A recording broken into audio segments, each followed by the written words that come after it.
All right, recording has started. All right, today is day 2 of 4.02. We're going to use sum, difference, double, and half angle identities or formulas.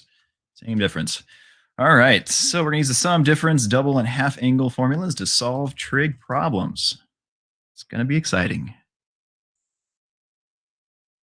When I say exciting, it might hurt just a little bit because it's new stuff, but that's okay. All right, so everyone should have your trig identity sheet in front of you that I gave you a link last week for. That way, none of you need to copy this down or even snip it. But here they are, the ones that we're going to use pretty soon here. One thing I want to cover, let's see, we have plus or minus, plus or minus. Ooh, look at this. So on this one, it says plus or minus, but over here it says minus plus. Did anybody notice that? What the? Yeah. So let me explain. Well, yes, but actually no. So let me explain this.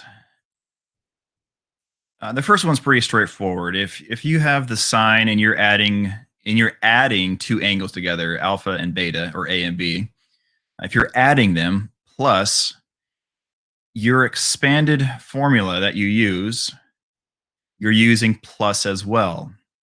If you are subtracting the two angles, alpha and beta, like A minus B, over here you would also use the minus. See how they line up? Plus is on top, minus is on bottom, minus is on bottom. So if you're subtracting here, you're subtracting here. Pretty straightforward, right?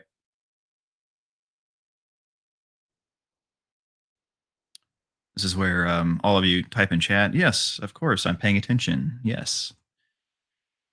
All right.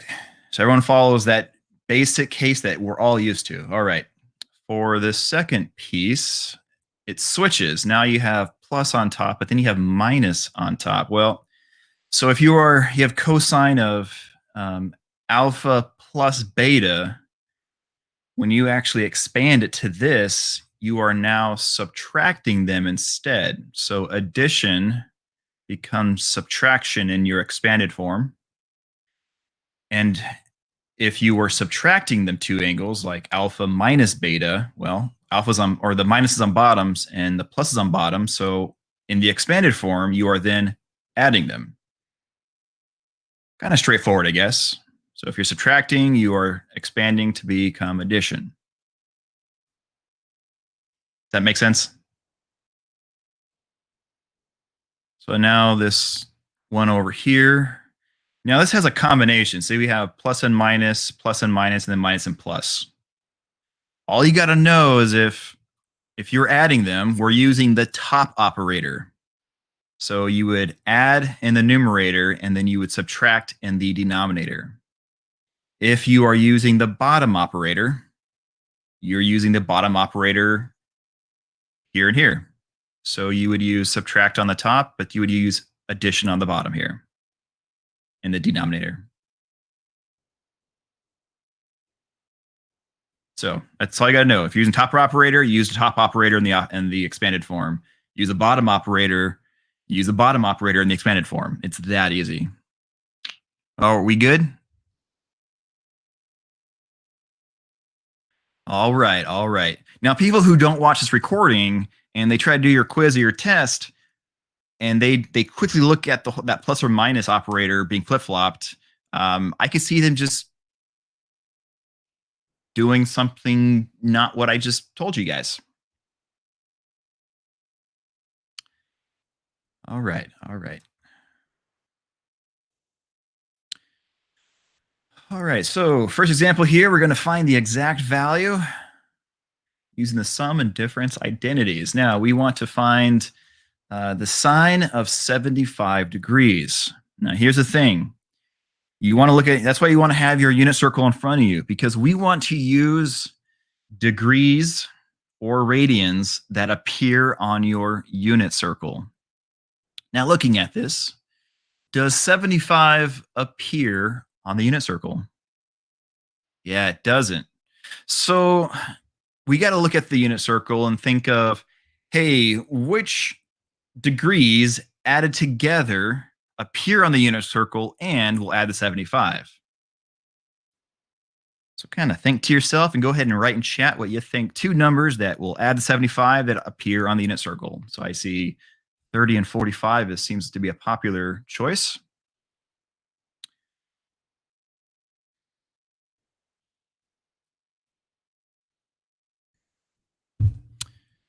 Yeah, looks like 30 and 45. The nice thing is your choices are pretty much limited, right? Unit circle, there's only so many values that appear on the unit circle that will give us 75. So it shouldn't be a whole lot of thinking. But yeah, it's 30 and 45. Order doesn't matter. So we're going to rewrite this sine 75 as, well, the sine of, well, 45 plus 30 or 30 plus 45. I would recommend writing your notes like mine, or you know what, write them how you wrote it in chat, and then your work will just be, well, just flipped around a little bit, but still be the same in the end. All right. Are we good on this so far? All right. All right. In chat, what does alpha equal? In my example, what does alpha equal? Alpha is 45. And what does beta equal? Beta is 30. So I would recommend, I didn't do it, but you might want to just write off to the side here, A or alpha equals 45 and B beta equals 30. That way you can see it when you plug it in. So I want everyone, we're going to rewrite this line here with, well, alpha and beta plugged in.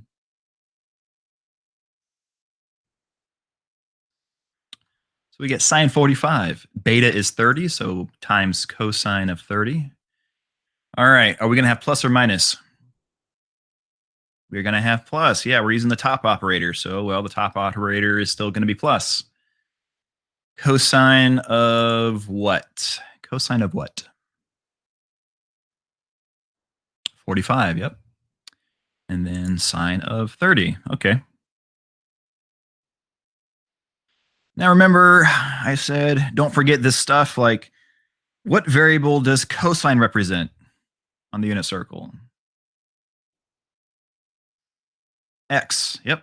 And sine represents what? Y, yep. All right, so looking at this, we have everyone go to your 45-degree unit circle. What is sine 45? In other words, what does the y value equal at sine 45? Go ahead and write it in chat.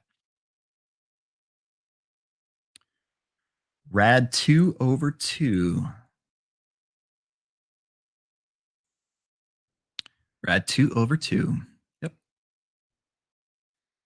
And you can also type in on your calculator the sine of 45. Make sure you are in degree mode. It matters. If you hit enter, you should get the same thing that the unit circle gives you, which is rad 2 over 2.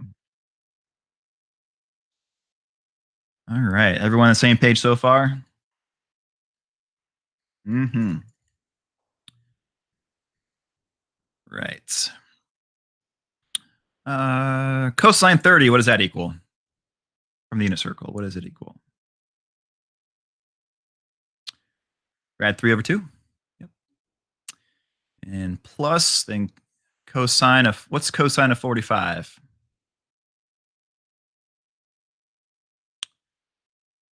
Rad 2 over 2? Yep. And then sine 30. Okay. Now for the math part. I want everyone to finish this problem. I'll give you 30 seconds to finish this problem to get to the final answer. Ready, go. You can either type it in or do it by hand, but I need exact answers. None of this rounded decimal nonsense.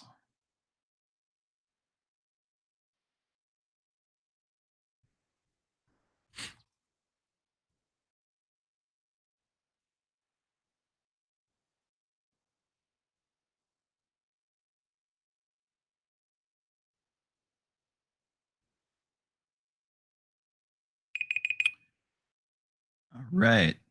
In chat, go ahead and type out your final answer, what you think it might be.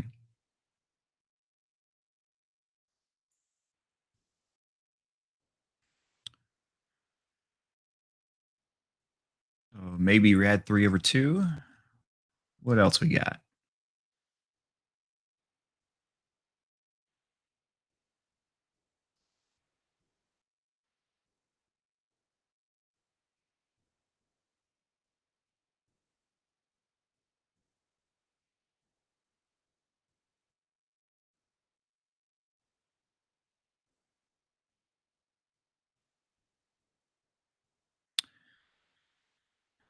So we got rad 6 plus rad 2/4.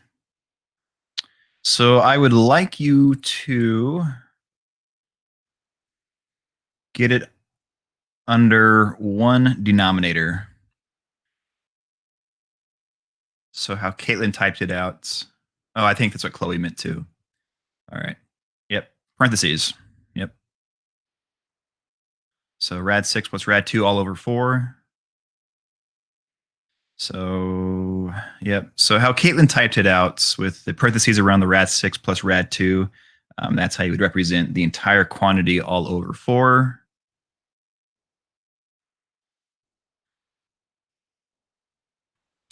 So let's see if I think that's right. Yeah, rad 6 plus rad 2 all over 4.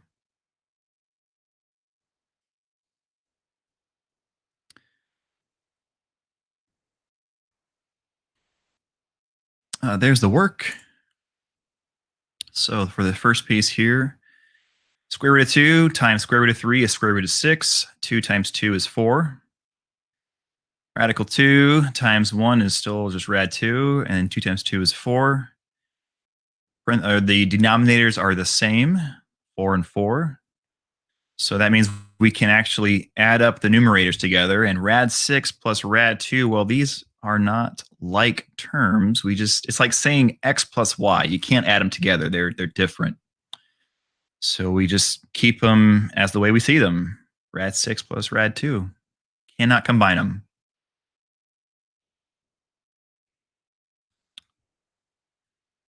All right. Next one. That'll give you time to solve this one. So tan of negative pi over 12. What's one way to start this problem? How can we start this?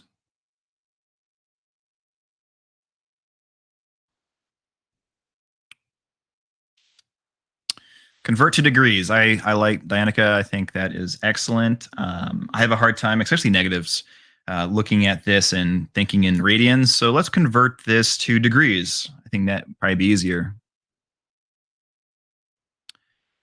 Yeah, usually whenever you get a problem that involves radians, and you're using the unit circle, you usually want to convert to degrees just because it's easier to look at. You don't have to if you're good at radians.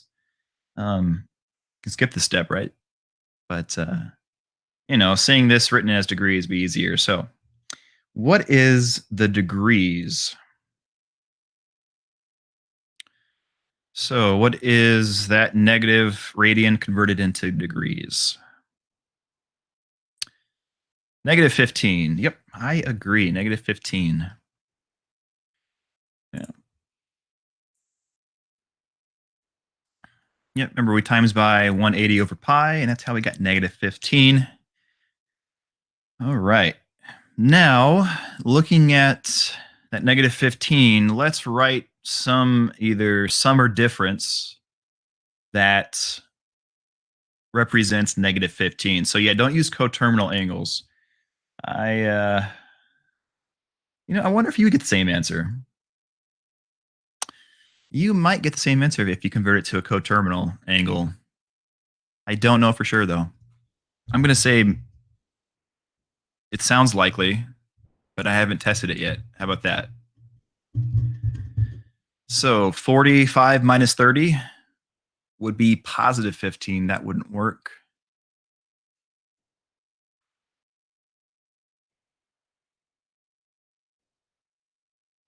So, yep. Yep. 30. Yeah. 30 minus 45. Yeah. Yeah. 30. Remember, it has to appear on the unit circle, and 30 and 45, those degrees do. So that combination works.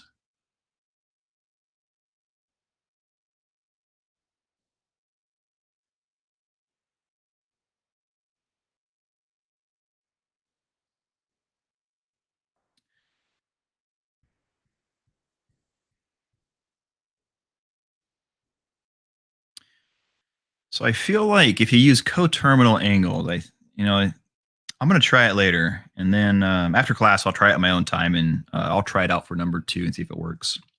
Now I'm curious. I think it would work though. All right. So we're using 30 and 45. So going back to radians just for funsies, you don't have to do this step. It doesn't, I know, I'm just showing it. 30 is pi over 6 and then 45 is pi over 4. But you don't really have to do this step. All right. But now that we know that we're doing pi over 6 and pi over 4, or 30 over and 45, we'll use, it wants us to find the exact value of tan. So we're using the tan identity, the tan formula that all of you should have in front of you from the identity sheet, or you wrote it down, or you snipped it. All right. Alpha. Alpha in this case is pi over 6. Beta is pi over 4. We're using subtraction, so we're using the bottom operator. So we're using the bottom operator here and the bottom operator here.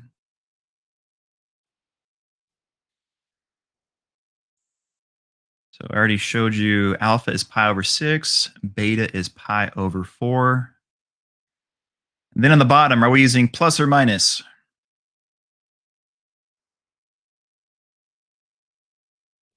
We are using plus. See some disagreement. Yeah, we're using the bottom operator. Typo, right? Typo. You forgot to hold down that shift button, right? Actually, that would be equal, not a minus. I don't know.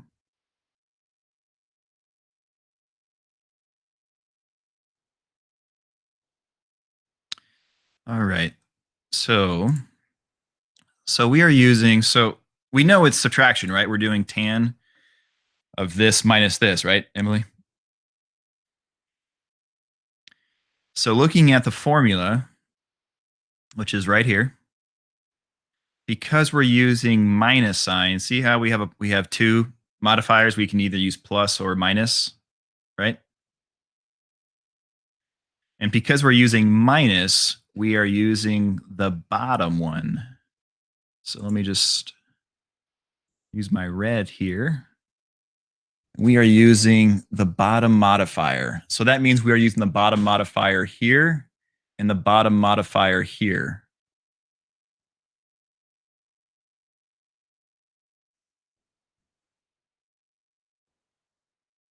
Okay. I didn't circle it before, and pictures are worth 1,000 words or something like that.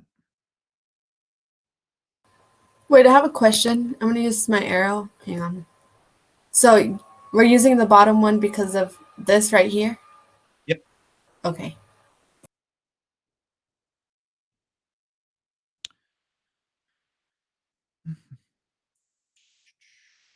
So if it's positive, would you use the top operator? We sure would. Okay.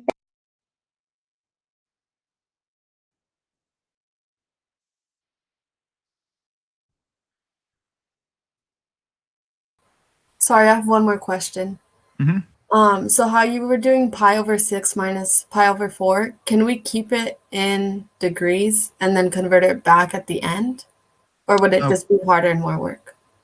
Nope. Yep, it doesn't matter. Yep. You can do it, keep it in degrees. It doesn't matter because you're using the unit circle to pull out your values anyway. You can also type these in your calculator as well. Just make sure that if you're typing in what I have written here, we obviously need to be in radian mode. If you kept this in degrees and you put 30 degrees minus 45, you would have 30 and 45 written here instead of your radians. But if you typed it in instead of using unit circle, you want to have it in degree mode if you're using degrees, radians if you're using radians. All right, so pi over 6, tan pi over 6. We are going to go to unit circle or type it in.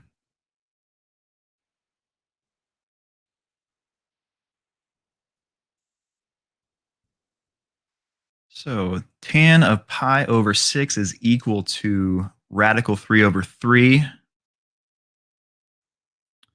Typing in will get you this value. Using the unit circle, you have a little bit of work to do, right? Because tangent is y over x.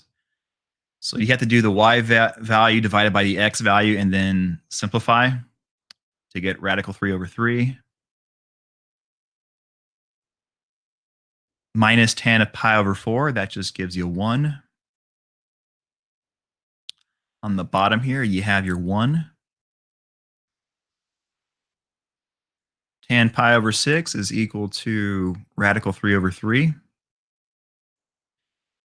And then tan of pi over 4 again is also equal to 1 like we did before on top. So here's the setup. And then there's a bunch of steps to simplify. I'm going to give you all, I think, a minute and a half to finish this problem. Actually, I'll do 2 minutes. So I want you to simplify the numerator, simplify the denominator, and then go from there. 2 minutes.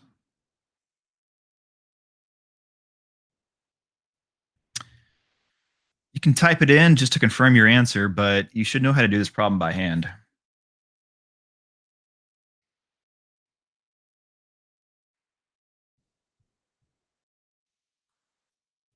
Two minutes.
All right, time is up.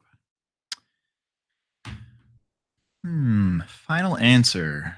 I think it's going to be... All right, so there's no fraction. Your final answer should have no fractions. What did you get for your final answer? So if you have fractions, maybe you didn't finish yet. So we got rad 3 minus 2. Anything else?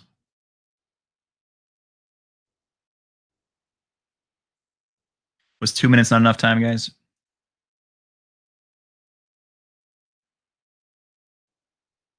Got stuck? Okay. I don't think any of that time was enough for me. Uh-oh. -2 plus rad 3. Yep. Yeah, so when you write your answers and your answer involves radicals, you always want to put the radicals last. They call that, I think, standard notation or something. I don't remember. That's probably right, though.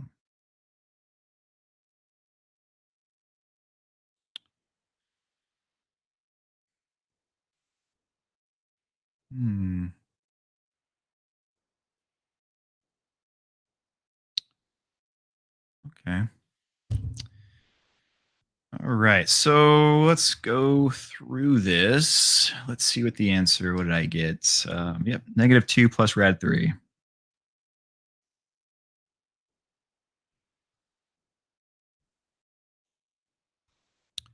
Good, good, good. Yep. So you probably got rad 3 minus 2, and you just switch the two terms. You did. You wanted to be loud.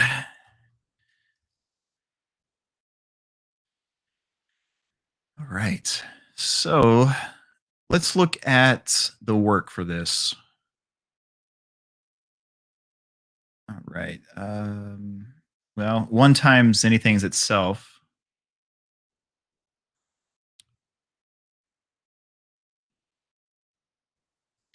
So I multiplied. So this is rad 3 over 3 minus 1. I multiplied 1 by 3 over 3 to get it to have the same denominator. You know, you got to think back grade school. How do you add fractions together? Well, they have to have the same denominator. I multiplied this one by 3 over 3 to make it match this term's 3.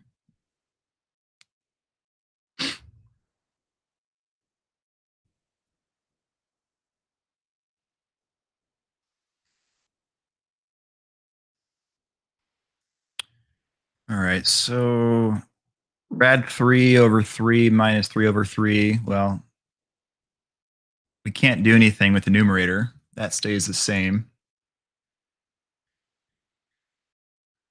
Can't combine them, so it just says -3 and then a positive rad 3. If you kept it as rad 3 minus 3 until the very, very end, that's fine. I rewrote it to have the integer first and then the radical second. Same thing for your denominator. Kept the 3 first and the rad 3 second. All right, then from this step, you have a fraction divided by a fraction, so you flip and multiply.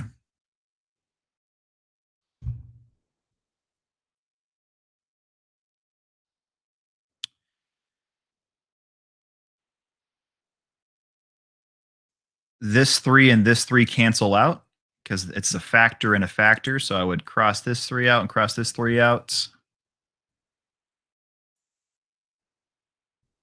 Just like this.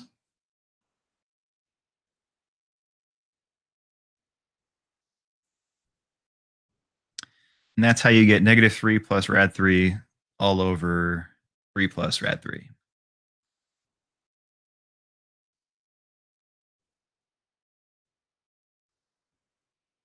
So did everyone get to this point? And I could see getting stuck at this point. So we have to rationalize the denominator. And there's something we have to do that you learned. I'm pretty sure you learned it your freshman year. I'm pretty sure. It's one of those things that you learn it in this special case, and then you rarely ever use it again the rest of the school year. And unless you went through the modules to kind of refresh your brain of what we have to do, you probably forgot, and that's okay. Anybody remember what we have to do?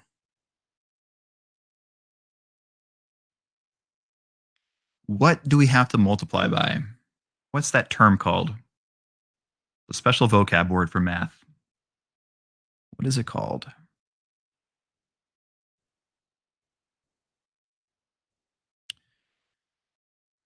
And it allows me, remember, we want to get rid of our radicals in our denominators. So we have to multiply this entire fraction by something.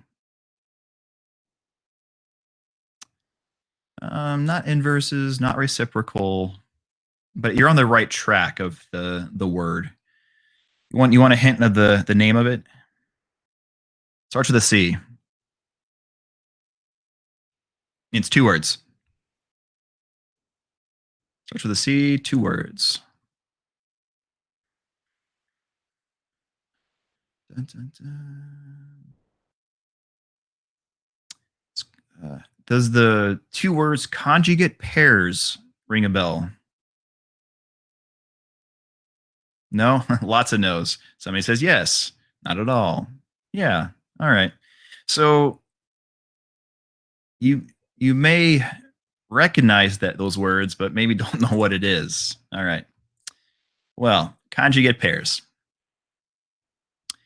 3 plus radical 3 and 3 minus radical 3, those are called conjugate pairs because when you FOIL them out, the radicals will cancel out. And that's well our goal.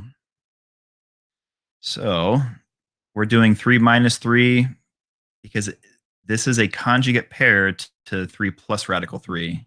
And multiplying these out, FOILing them out, will cancel out our radicals.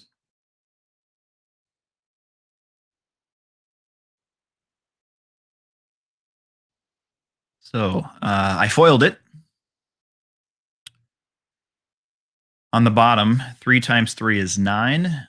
3 times negative rad 3 is negative 3 rad 3. Rad 3 times 3 is positive 3 rad 3. And then rad 3 times negative rad 3 is, well, negative 3. Because you get negative radical 9, and square root of 9 is 3. So that's how I got just 3 here.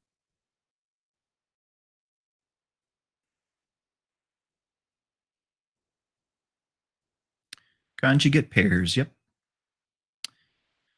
And then in the numerator, we FOILed as well. Negative 3 times 3 is negative 9. Negative 3 times negative rad 3 is positive 3 rad 3.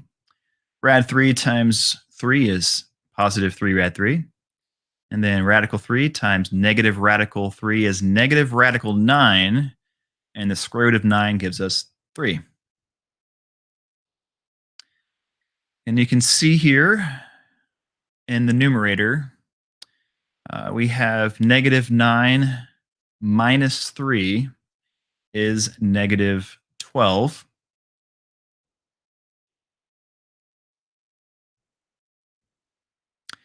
And 3 rad 3 plus 3 rad 3 is 6 rad 3. So there's your numerator piece. Then on the bottom, the denominator, you have 9 minus 3 is 6. And then the negative 3 rad 3 plus 3 rad 3, well, they cancel out, which is the whole point. The whole point of conjugate pairs is when you FOIL them, the radicals will cancel out.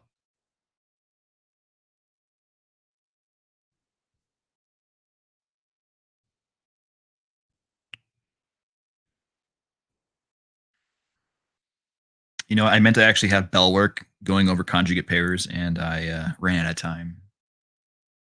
That's why we didn't have any this morning. Ran out of time to make it.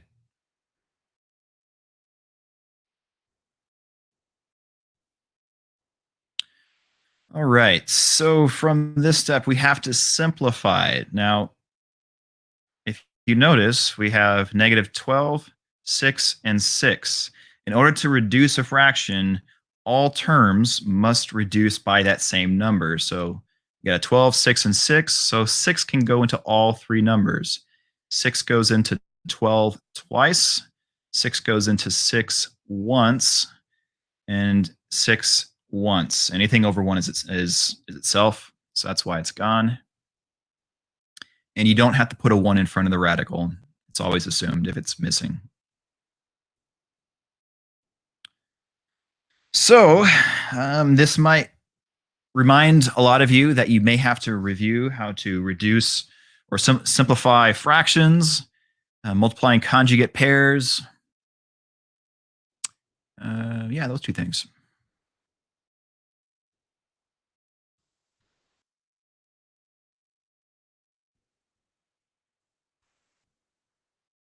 All right, any questions on this problem? I think most of this problem was going over old stuff.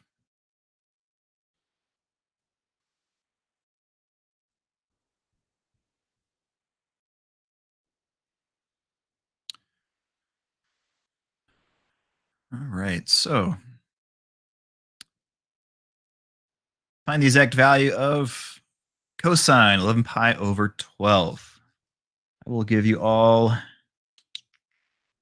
Let's say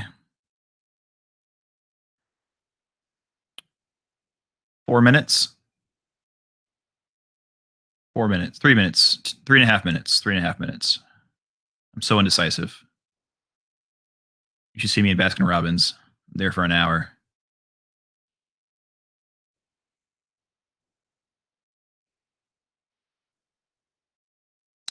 3.5. Go.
Two minutes left.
Ooh, time's up.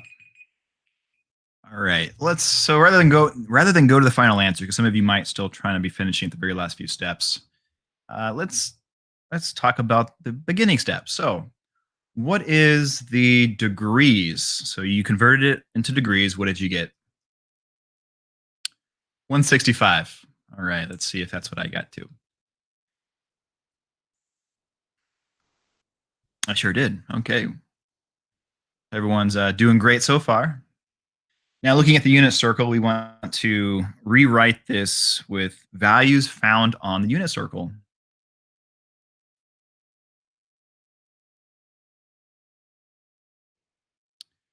All right, so degrees. What are? How can I rewrite this? 135 plus 30. So one thing about the unit circle is you might even be able to look at it without converting it to degrees to figure out what combination will actually get you there, right?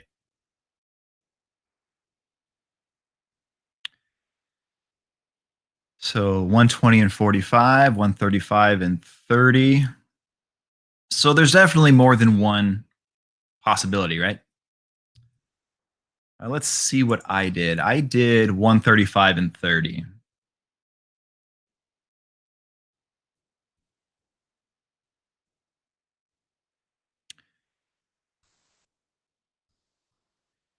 And it's very possible that now that I think of it, using 120 and 45, if that appears on the unit circle, that actually, the values that you use actually might be easier to work with by hands. Let me take a look.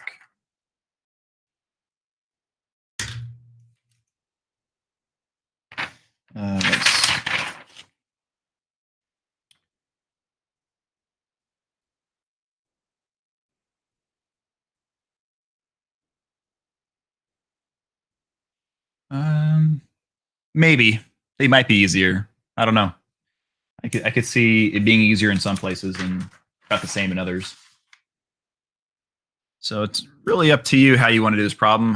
My example, I did it this way, but if you use 120 and 45, that would also work. And then I went ahead and I put it back into radian form, but you don't have to. All right, so this is what mine looks like.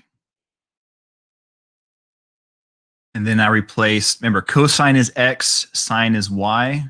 So you just pull those right from a unit circle.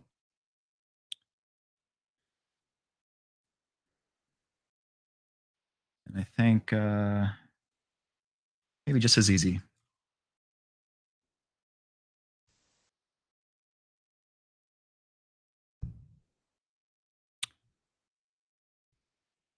So negative rad 6 over 4 minus rad 2 over 4. And then you just put them together.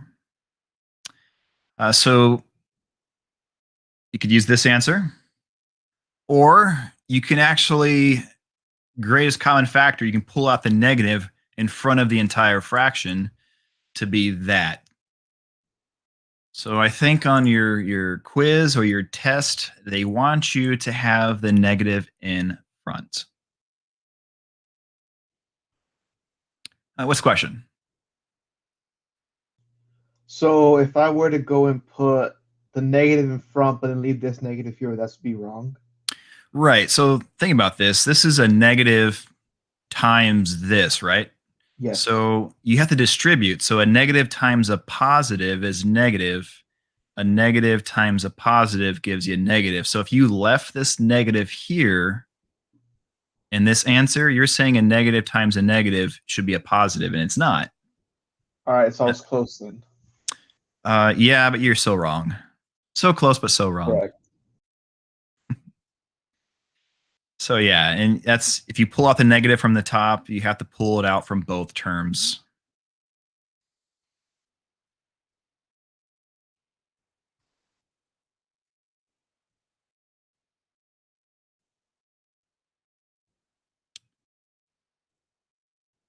You couldn't hear him? I heard him just fine.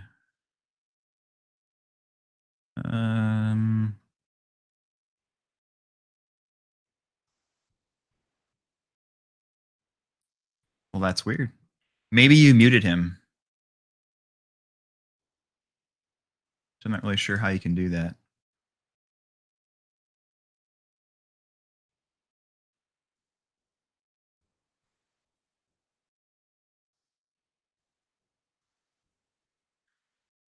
Right.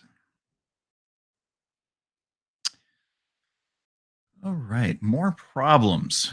Oh boy, diagrams. Those can't be fun, right? All right. Problem says, suppose that sine of alpha is negative 3/5, where alpha is greater than pi, but less than 3 pi over 2. And sine of beta is 2 over 3. where beta is greater than pi over 2, but less than pi. In what quadrants does the angle alpha plus beta lie? That's a good question.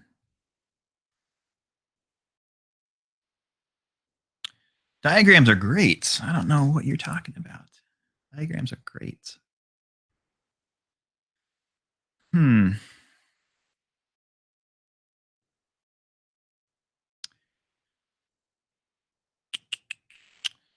All right. So looking at this inequality, alpha is greater than pi and alpha is less than 3 pi over 2. Which quadrant is our angle in?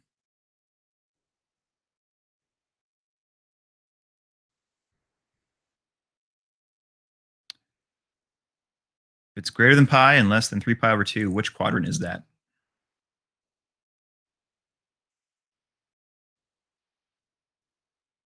All right, so let's look at Antonio's quadrant answer. So if we were in quadrant 1, alpha would be greater than 0, but less than pi over 2. Is that what that says? So alpha is greater than pi, but less than 3 pi over 2. Look at your unit circle. In degrees, pi is greater than 180 degrees, but less than 270 degrees. Which quadrant is that? Quadrant 3. It is quadrant 3. Yeah. If you're greater than 180 but less than 270, that sticks you in quadrant number 3 here. So here's 0. Here is pi over 2, or 90. Here is pi, or 180. Here is 3 pi over 2, or 270. And then back to here is 2 pi over 3, or 360. All right, so we're in quadrant 3. All right, so everyone go ahead and draw a picture of this angle. So this is sine of alpha is -3 over 5. So remember the sine, remember SOHCAHTOA, sine is opposite over hypotenuse. We did this last unit, guys, if you forgot. Your triangle should look like this. There's your angle alpha. Sine of this angle, sine is opposite over hypotenuse. So what number goes right here? Yep, it is a 3. And then what number goes hypotenuse? 5. And because we drew a diagram, we could easily see that this side, since we are going down, that side is negative. Because that's the y value, right? We're going down, y is negative. This would be the radius, so the radius is always positive, so that's why it's 5. How do I find this other side that we're missing? Pythagorean theorem. Yep, nothing new. So I'm just going to show the work for that one. Everyone should know how to do the Pythagorean theorem. I do actually show the work. It is negative because, well, we're in quadrant 3, so it's left 4 and down 3, so negative x direction, y direction. That's why diagrams are good. You can see it. Well, you could count on my picture, but you can't trust a drawn diagram. You should have learned that in geometry. Never trust a diagram. It may not be to scale. Just so you know.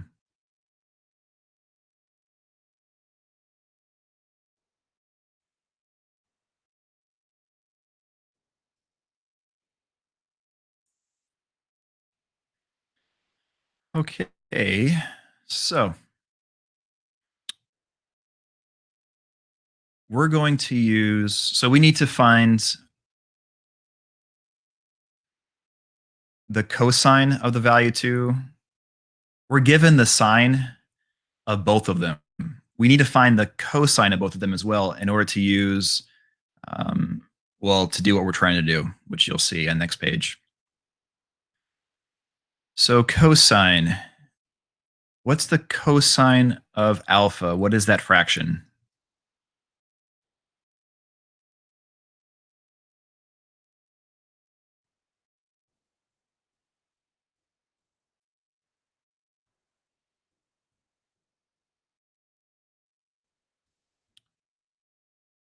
Adjacent over hypotenuse, right? So -4/5. There you go.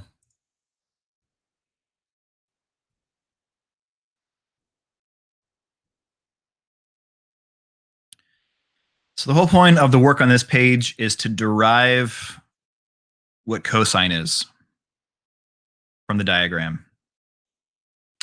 And then we're going to do the same thing for this other angle, beta. You are given sine of beta is 2/3.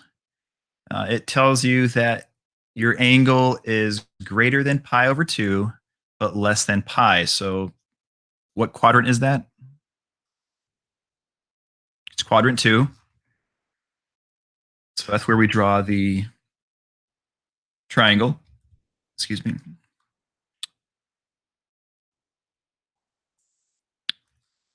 And it says sine of beta. So sine is opposite over hypotenuse. So hypotenuse, that's easy. That's going to be a 3 right here.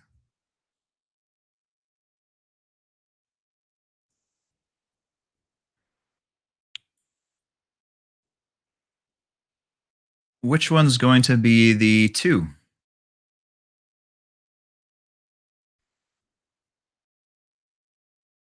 Left, the far left. Right here. All right, I agree because it's opposite. I was waiting for somebody to tell me, well, the side opposite of angle B, duh.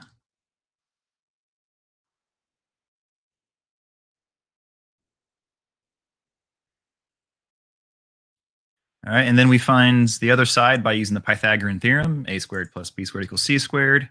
And there's the work if you're curious. The reason why it's negative is because, well, in quadrant 2, your x value is negative. X value is negative, your y value is positive, and then your radius is always positive.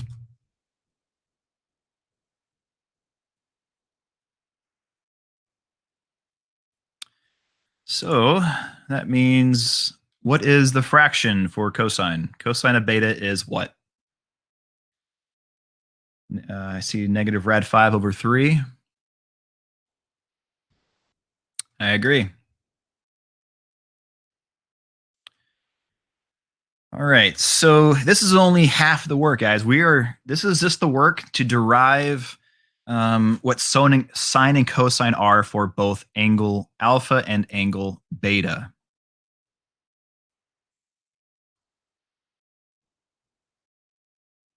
All right, is everyone good on this?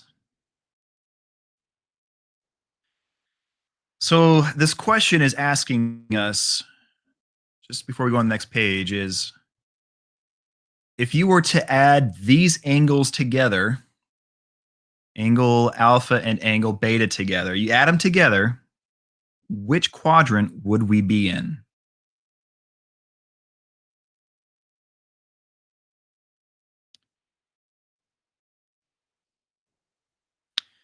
Now, looking at this, if you were to add these together, which quadrant would we be in? What do you think?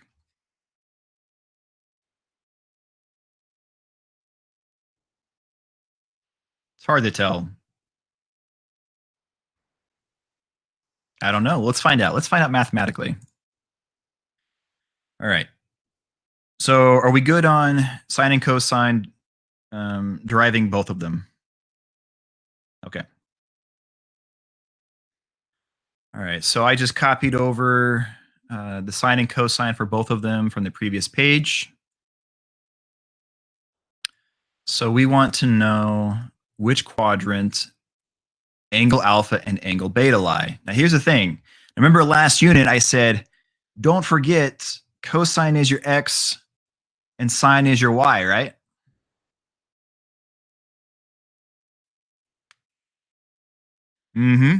So if I add up both angles together, I need to know the value of cosine and the value of sine. Because if you add these up and you know the value of cosine, you know if cosine, also known as the x value, is positive or negative. You know if you're either going to be quadrant 1 or quadrant 4 if x is positive or cosine is positive. You know that you're going to be in quadrant 2 or 3 if cosine is negative, also known as x. And then for the y is sine. If you know that sine is positive, you know that you're in quadrant 1 or 2. If sine is negative, you know that you're in quadrant 3 or 4.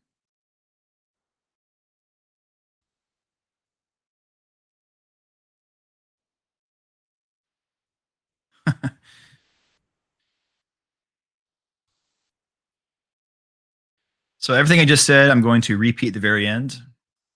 Basically, to determine which quadrant we're in, we need to know what sine and cosine are. And to do that, well, we use the formula, sine of alpha plus or minus beta. And we're going to use the formula or the identity, cosine of alpha plus or minus beta. So we're finding sine, we're finding cosine. That's what we're doing here. Let's find sine first. Now, we know all these. We know sine alpha, we know cosine beta, we know cosine alpha, we know sine beta, because we found that on the previous page. So we're just plugging these values in these spots right here. So everyone go ahead on your paper and plug those values in from here.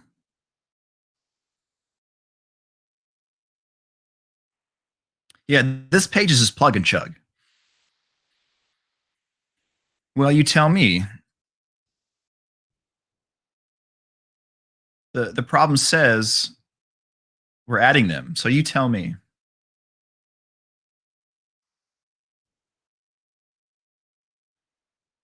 You got, okay, I get you too.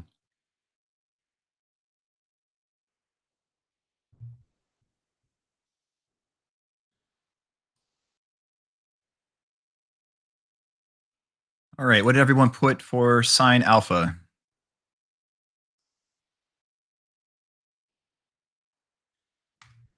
Negative 3/5. What is cosine beta?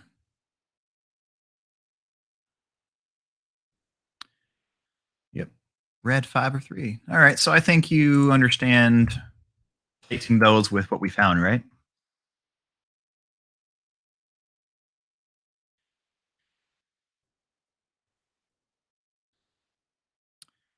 All right, then we multiply the first term together.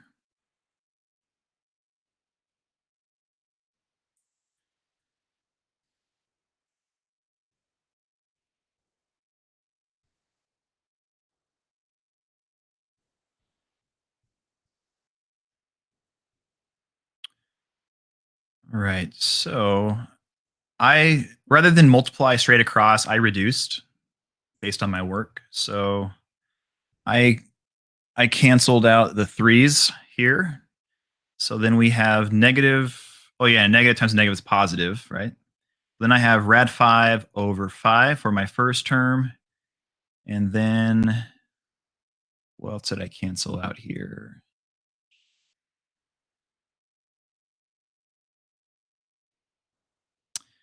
And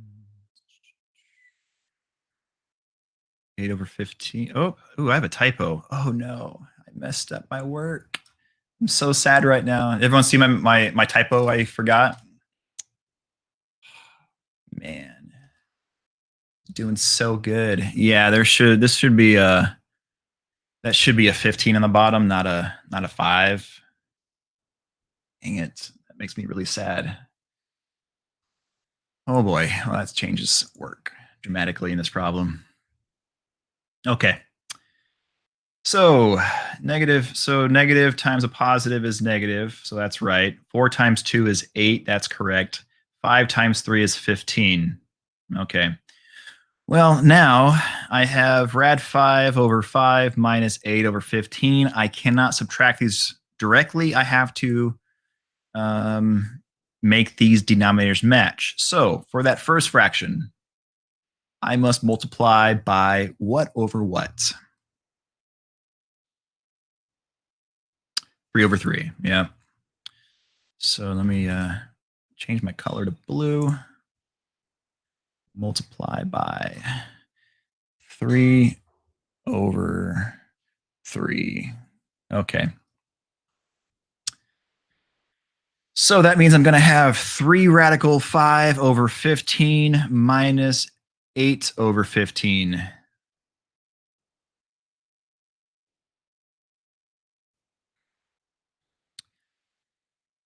So really that only changes this. So it's negative 8 plus 3 radical 5 over 15. Or I could write it as negative of the entire fraction, 8 minus 3 radical 5 over 15.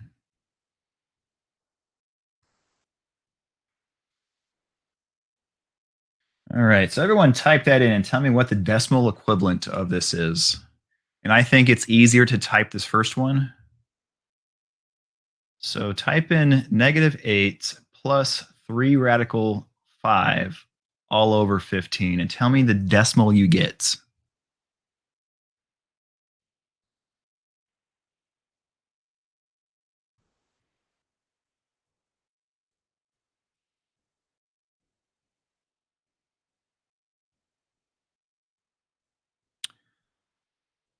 So everyone agrees it's negative? All right. So sign is negative. We all agree sign is negative. Okay. So luckily, my mistake didn't actually cost me the answer in the end, but the work was still wrong. All right. So we all agree sign is negative, and that's really all we care about. We care about our goal is to find out what sign is negative or positive. So sign is negative. All right. I got 3 and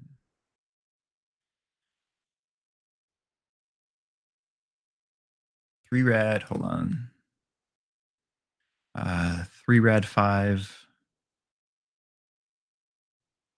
minus 8 over 15.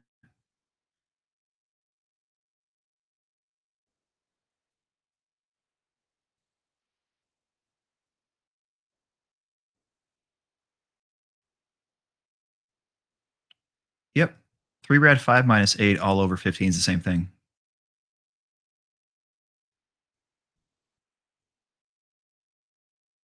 All right. So you type it in, the decimal value shows that it's negative. That's all we care about. All right. So we know the y value of our angle when you add them together, the y is negative. Okay. Cosine. So now we're using the cosine identity. And we are replacing these with, well, what we got over here. All right.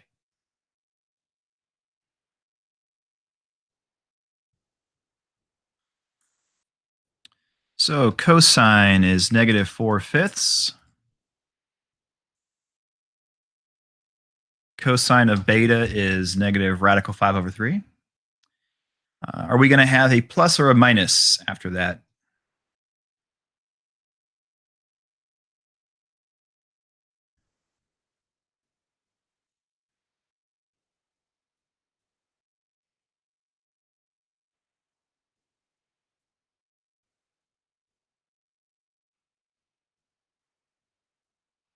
So looking at the formula, we're adding them. Okay. We're using the top operator. So what should this sign be right here?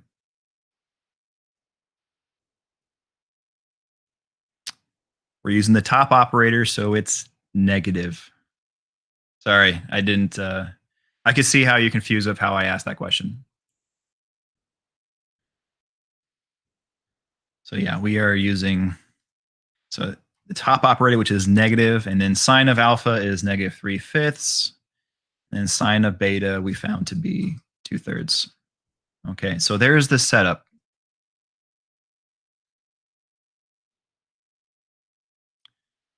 All right, let's see if my math is messed up. I hope it's not.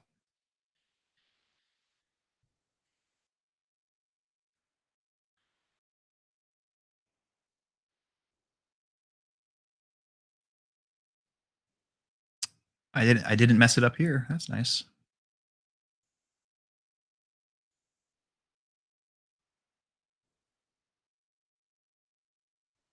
You know, one thing I should have done was not simplify it in this step because it's creating more work for me. It's not really a big deal.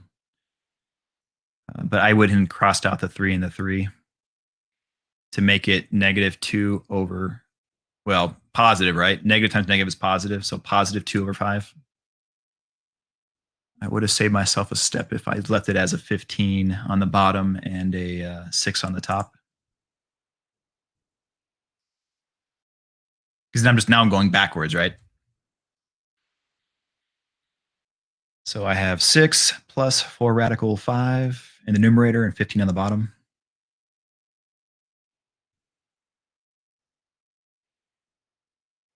All right, and then it's pretty clear, since everything is positive, that if you type this in, you hit enter, your value will be positive, your decimal value, right?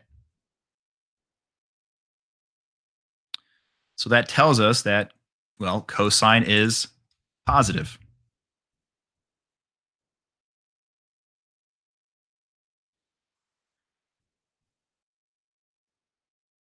Yeah. Put it all together. So because sine is negative, that tells us that your y is negative. And because cosine is positive, that means that your x is positive. So coordinates, x is positive, y is negative. Which quadrant is that? Quadrant 4. It sure is. X is positive, y is negative, so that is quadrant number 4. So that means that angle alpha plus angle beta is in quadrant 4.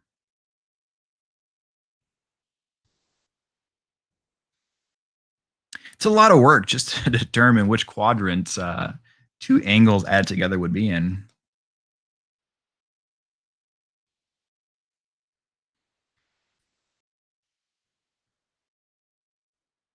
Yeah, honestly, yes.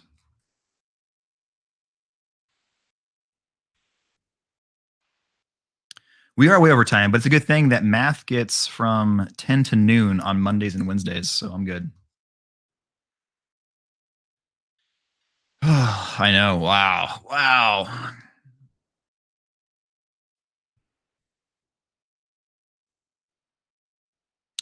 No, I knew this. Kind of. I knew this. Offended? I am. You're right, Emily. You offended me. All right. So we good on this problem. So to recap, we first had to find, well, what sine and cosine were both of them by creating diagrams and labeling stuff and use Pythagorean theorem. Once we had sine and cosine, we then use the actual identities, sine and cosine identities, to plug stuff in and do the math to determine if sine was positive or negative and cosine was positive or negative. Once you knew that they were negative or positive, you can identify, well, which quadrant.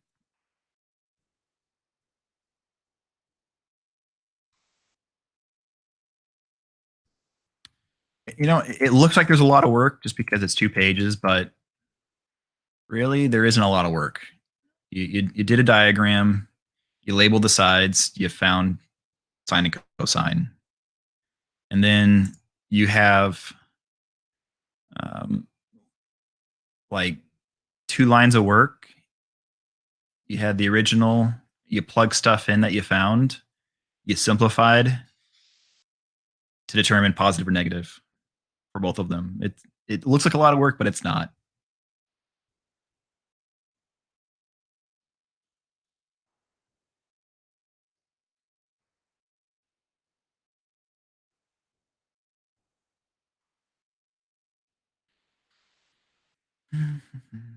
Oh, thanks, Danica.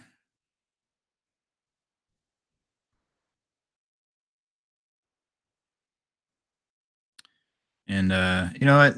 The learn modules, I don't know if they're very clear in going through this stuff. Anyway.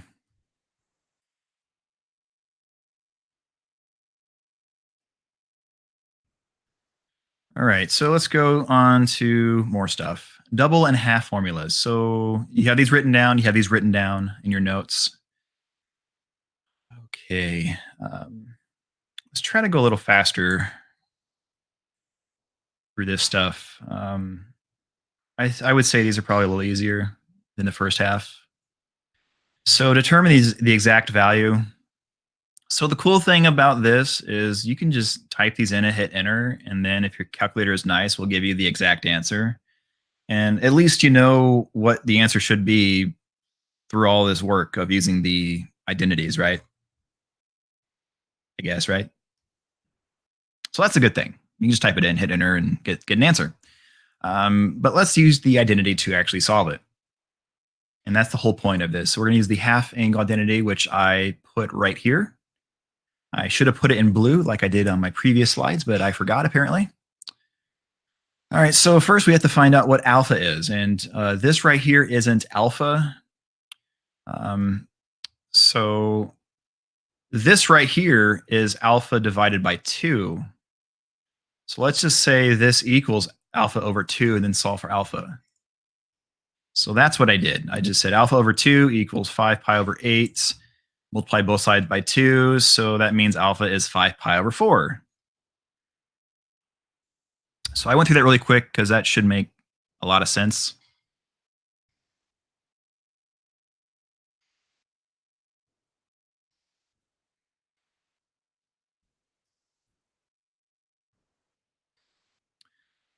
All right.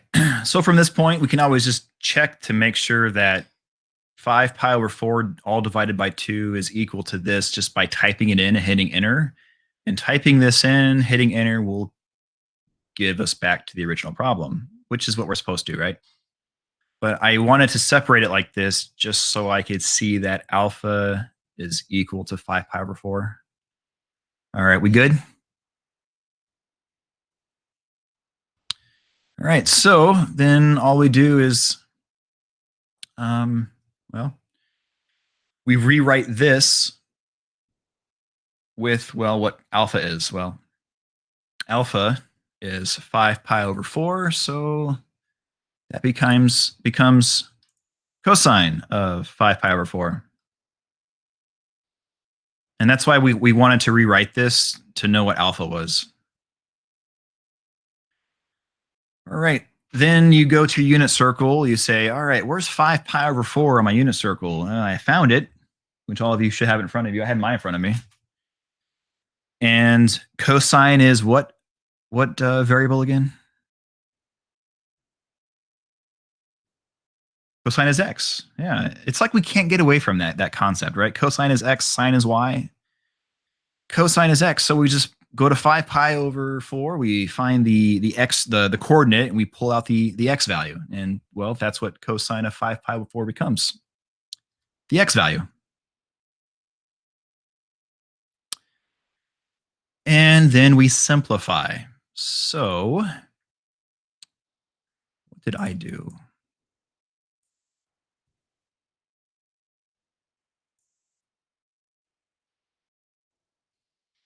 Okay, so in the numerator, so the way that I did it isn't a way that you'd probably do normally. Most of you would probably just do 1 minus rad 2 over 2 and then work that out to get basically 2 over 2 minus rad 2 over 2 becomes 2 minus rad 2 over 2.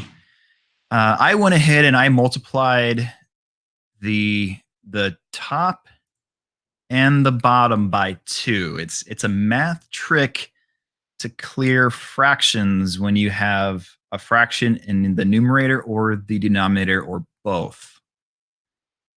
Because I had a 2 in the denominator on the top, I multiplied top and bottom of this fraction by 2. So 2 times 2 is 2. 2 times this fraction just gives me my rad 2 here.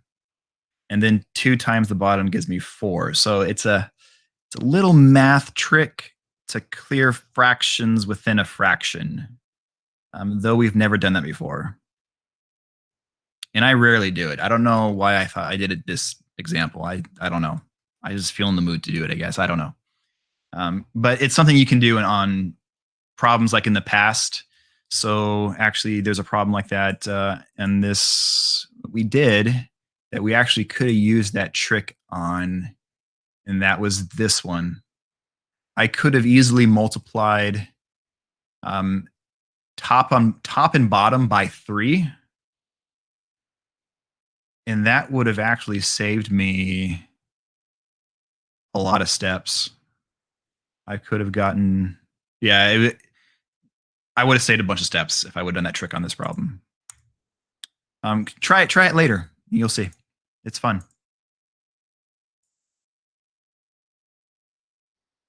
All right. So that's what I did. And that's how you got 2 minus rad 2 over 4.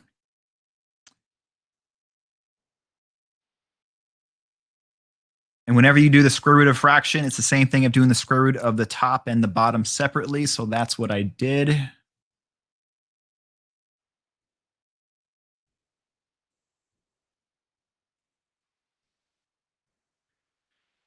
And then there's your final answer. Yes, you have a radical within a radical.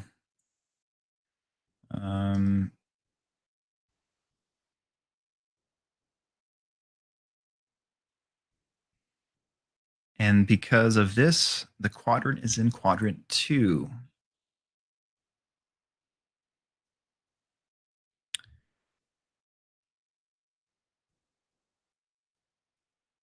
Actually, you don't need, I don't know why I have this here. You don't need to know that. It's actually quadrant 2 or quadrant 3 based on cosine being negative.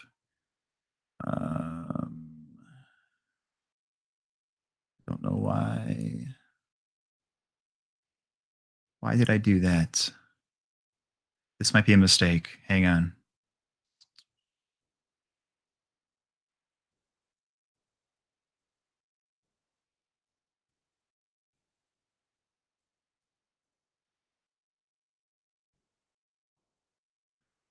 Oh, we already know it's in quadrant 2 because it's 5 pi over 8.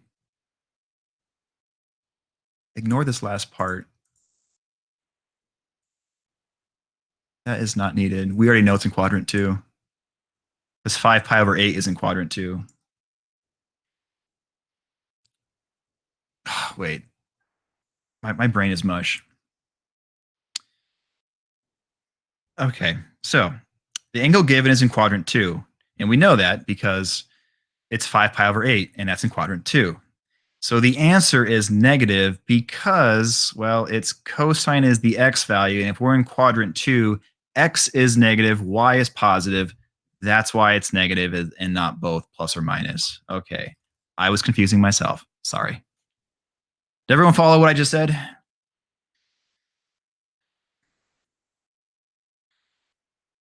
Okay. So just to recap in less words, the reason why the answer is negative because, well, we're fine. This is the cosine. The cosine is negative, the answer, because the degree given is in quadrant 2, and in quadrant 2, your cosine is negative. That was probably the same amount of words.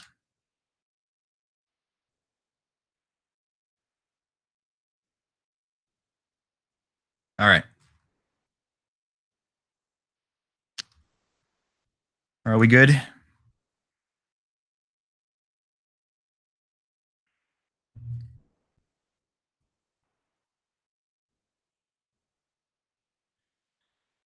Okay. 13 pi over 12. Which quadrant is this angle in?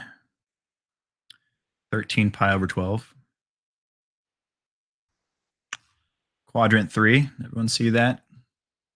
So jumping right to this last statement here, it's given that the angle is in quadrant 3. It's just so we know. And in quadrant 3, 1, 2, 3, tangent is negative because tangent is positive because x is negative and y is negative. So that's why the answer is going to be positive at the very end. All right. All right, so we first need to find out what alpha is. Because this right here is alpha divided by 2.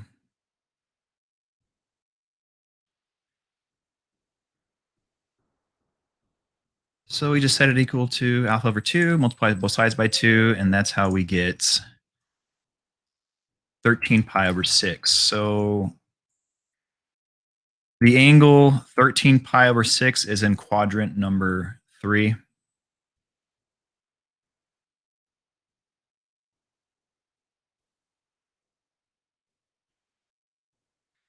right, and then we just really just plug and chug, right? We just replace, and this is the tangent identity. So we're replacing alpha with 13 pi over 6 here and here.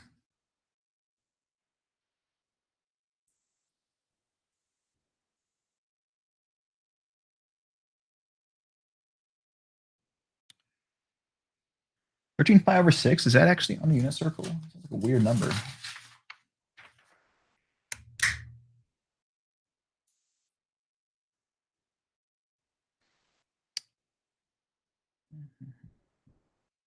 Oh, it's a coterminal angle, that's why. Yeah. So 13 pi over 6 is a coterminal angle. So you would do 13 pi over 6 minus 2 pi. And then what would you get? Pi over 6, or 13 pi over 6 minus 2 pi.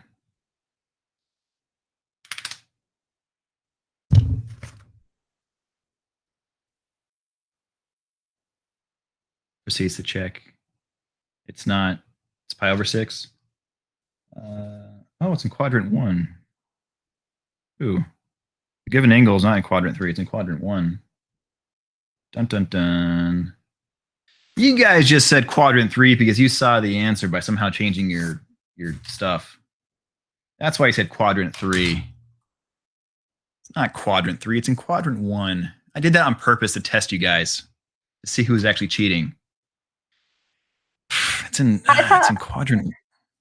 I thought it was in quadrant 3 because what I did was converted it to degrees and I got 195, which would be quadrant 3. Okay.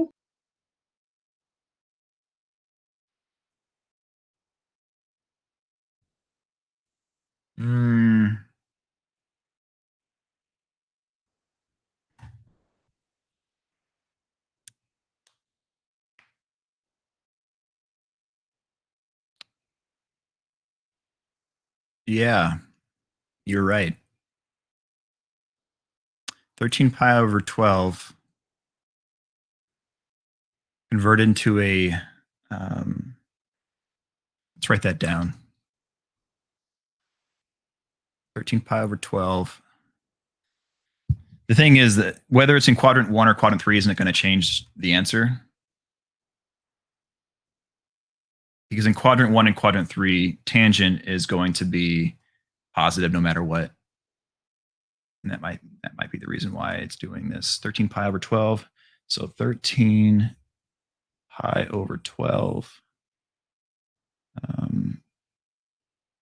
is equal to, oh, okay, so, oops, we're timesing this by 180 over pi. And Emily, what did you get again? 195. 195. Oops. 195.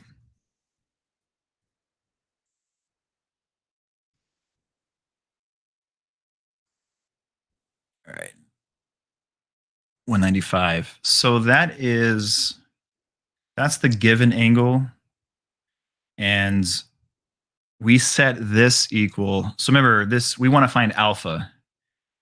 So we say 195 is equal to alpha over 2. So you multiply both sides by 2, and then that's how you get, what is that, 3 something, 390? Does that sound right?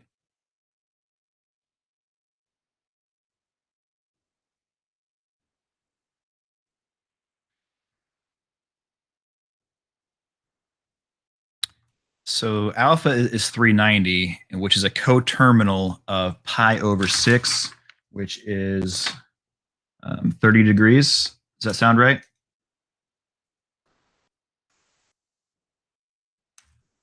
Yeah, so that's why. So alpha is in quadrant 1. The given angle is in quadrant 3. The final answer is not going to matter because in quadrant 1 and quadrant 3, tangent is positive. So that's why we are doing this. But we care about the given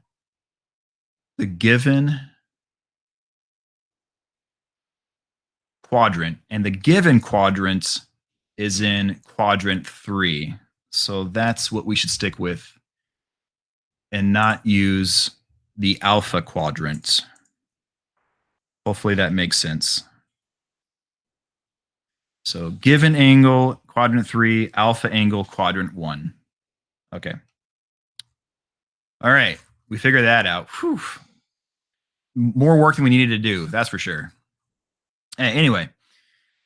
All right, so we do cosine of 13 pi over 6, which is radical 3 over 2, and that's because it's a coterminal to pi over 6, which we look at pi over 6, which is 30 degrees, and the x value is that rad 3 over 2.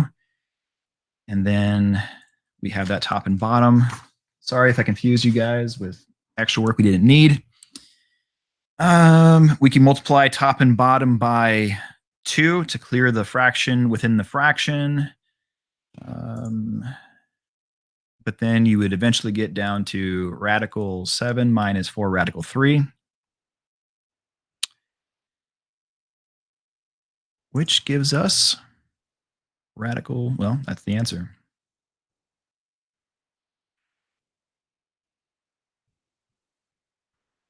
And I believe on your quiz, I left it like this because that's how they want it to.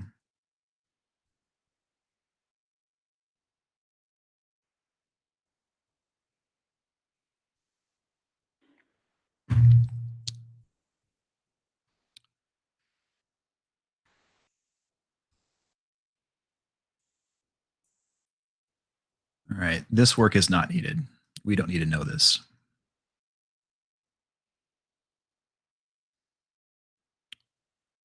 You would only need, so when you actually pull out your cosine of 13 pi over 6, you could convert that to a degree to find the coterminal angle, which is pi over 6, to pull out your actual x value. Or you can just type it in. Cosine of 13 pi over 6 will give you the same value, radical 3 over 2. Hopefully that makes sense.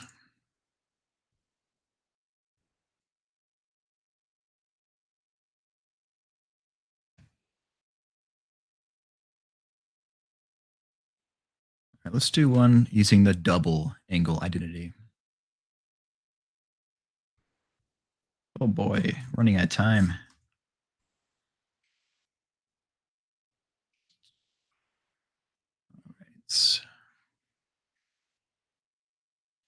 All right, we want to find tan 2 theta. And I wrote down the identity on the page here. So we're given sine of theta is negative 15 over 17. I tell you that the angle is in quadrant number 3 because the angle is greater than 180 but less than 270. So we draw a picture. You're given sine opposite over hypotenuse,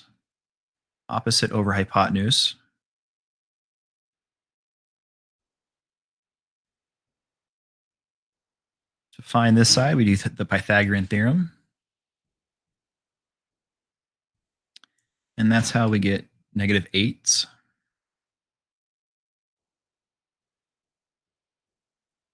And because we're in quadrant number 3, x is negative, y is negative, and then your radius is always positive. So once you have your diagram created, we can now derive cosine. So what is cosine?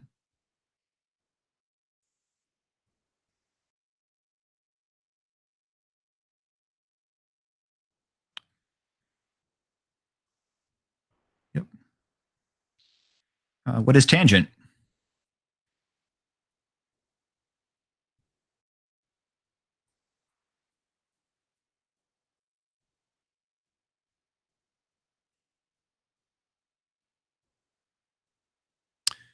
Simplified makes it positive.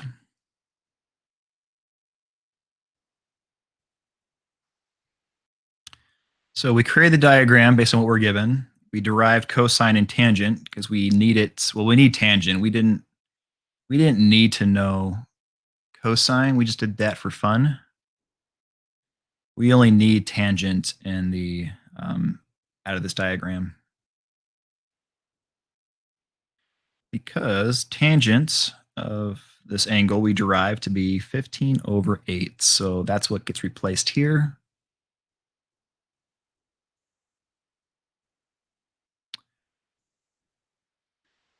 And then we just do the math.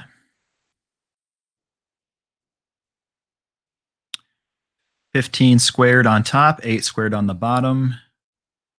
You can even type all of this in your calculator, which is what I did to get your final answer. So everyone type that in to make sure you get the same thing I did, which is -240/161.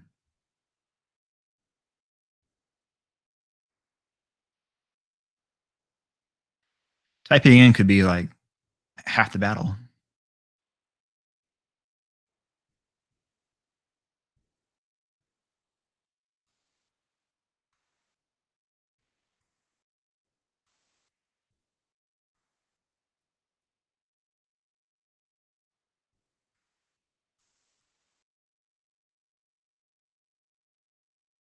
All right. As long as you type it in and get the same thing, we're good.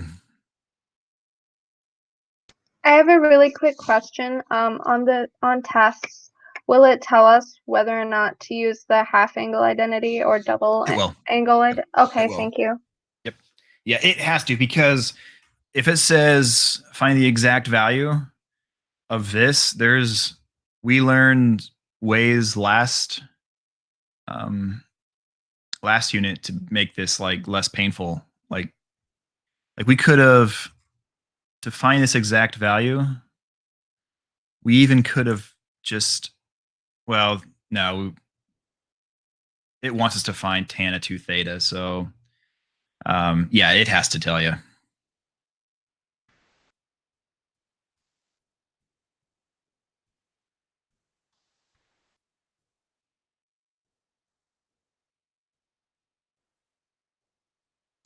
So we're using the double angle identity on this one again. And it says find sine of 2 theta. So we use that identity, which is 2 sine theta times cosine theta.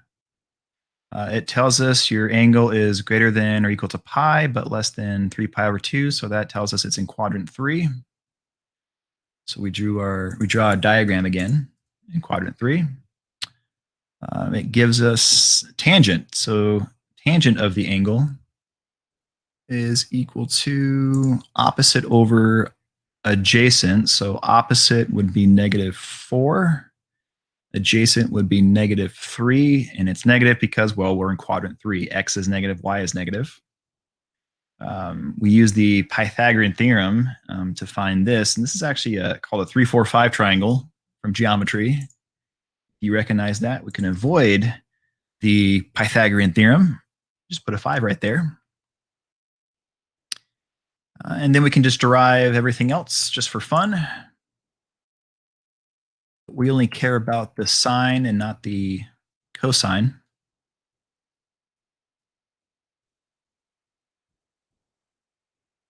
So sine of theta is equal to -4/5. Cosine we found, and we needed it this time actually, to be -3/5. So replace sine theta and cosine theta with what they're equal to. And then we just type this in and hit enter.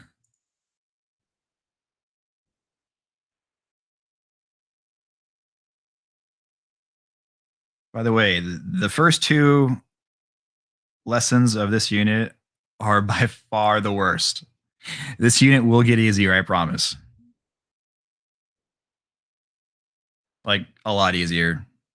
Well, I don't know about a lot. It's all relative. That's good, but my question is how much of the unit test and part 2 test are made up of these kind of questions? I know, right? I know. Not that many. I will check for you. Goodness. If it makes you feel better.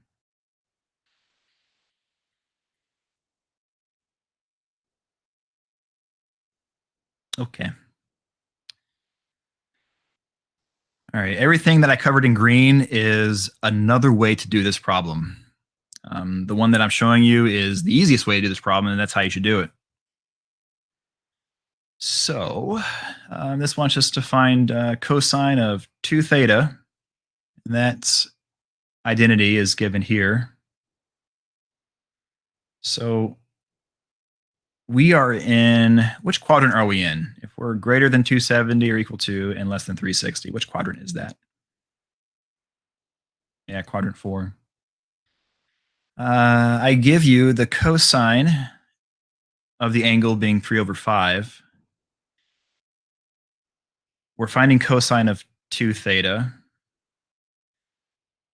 Do I need to draw a diagram to derive anything? No. Why not?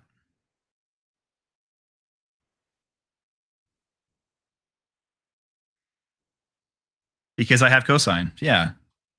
Yeah, I don't need to draw a diagram for this because to find the cosine of 2 theta, I only need cosine of theta. I only need that. And it's given. So I don't need to draw a diagram or derive sine or tangent because you're given what all we need.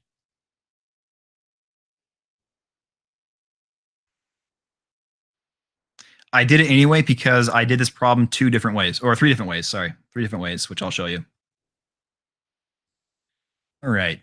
So this is 2 times the cosine theta squared minus 1. And we know that cosine is 3/5. So I replace it with, well, 3/5. And we're squaring it because, well, it says squared. So remember, order of operations, you have to square before we multiply. So it's 3 squared over 5 squared. So 9/25 times 2, and then minus 1. And we can type this step in to get down to the final answer.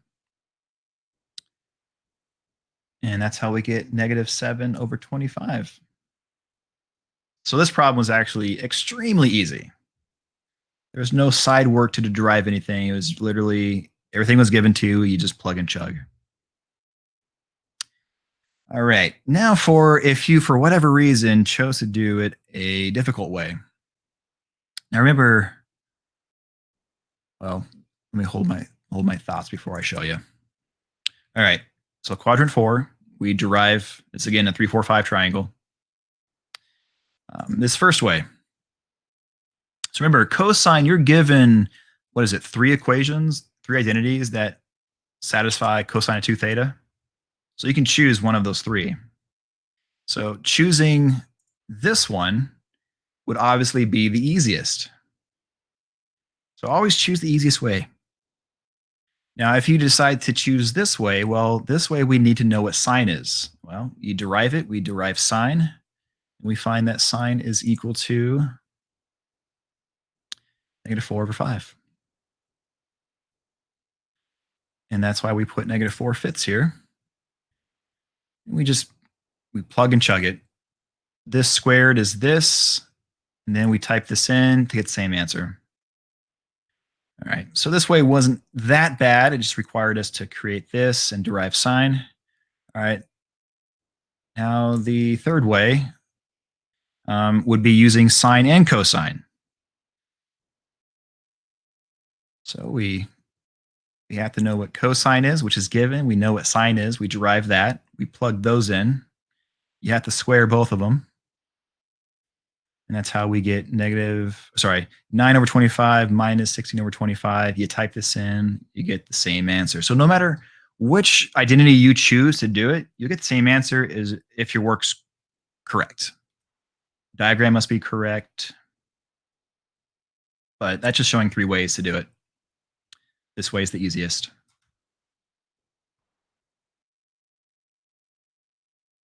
I'm going fast. I'm trying to get done before noon.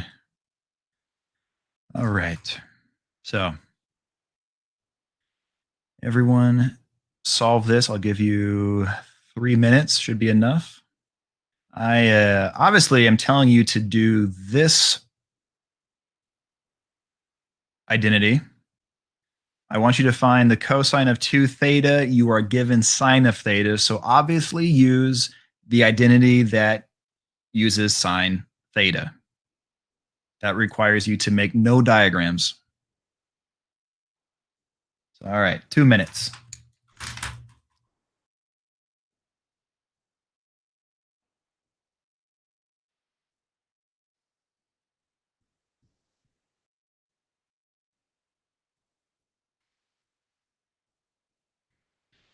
Do we get to memorize these formulas, or can we use the identities in unit circle, documents, quizzes, on chess? Yes. So the unit circle and the identities sheet that I uploaded for all of you, you can use those on your quizzes and tests. You don't have to memorize any of that stuff.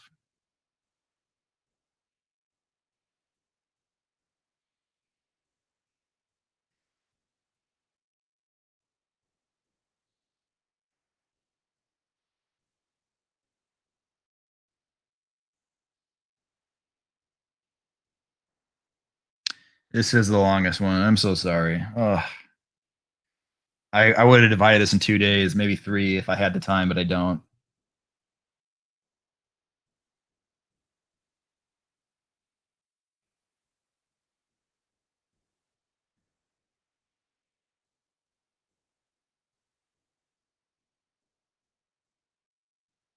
Well, make sure you work out the examples from the learn and practice modules before you do the quiz. It's good practice.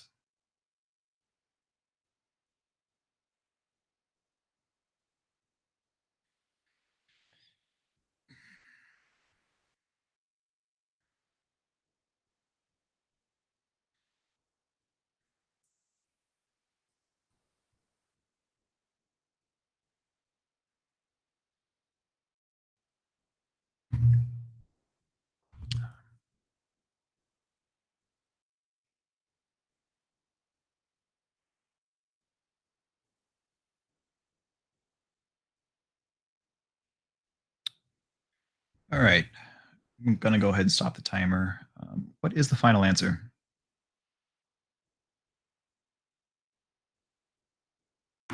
(17/25). Oh boy. Oh boy. And that was the last example. Oh, thank goodness. Well, I hope you learned something. I hope it hurt not so much. Thanks for coming and sticking around.